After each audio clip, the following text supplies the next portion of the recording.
আর এর মধ্যে হাতরাসের ঘটনা জল গড়ালো সুপ্রিম কোর্টের শীর্ষ আদালতে জনস্বার্থ মামলা দায়ের, এবং যেটা জানতে পারা যাচ্ছে যে অবসরপ্রাপ্ত বিচারপতির তত্ত্বাবধানে কমিটি গঠনের দাবি, একই সঙ্গে শীর্ষ আদালতের 5 সদস্যের বিশেষজ্ঞ কমিটি গঠনের দাবিও জানানো হয়েছে।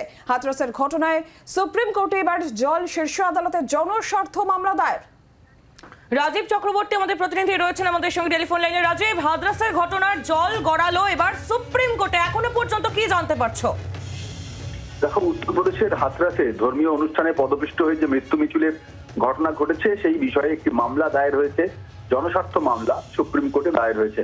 হাতরাসের ঘটনায় তদন্তে সুপ্রিম কোর্টের নজরদারিতে অবসরপ্রাপ্ত বিচারপতির নেতৃত্বে 5 সদস্যের একটি কমিটি গঠন করা হোক, এমনই আবেদন জানানো হয়েছে মূল আবেদন মামলায়।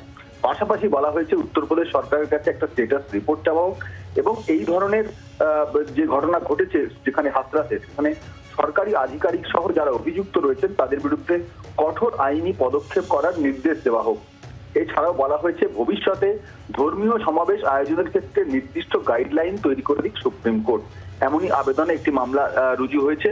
সুপ্রিম কোর্টে এখন অবসরকালীন বেঞ্চ এই মামলা গ্রহণ করবে কিনা বা এই মামলা শুনবে কিনা সেটা পরবর্তীতে ঠিক হবে, কিন্তু আইনজীবী বিশাল তিওয়ারি এই মামলা করেছেন।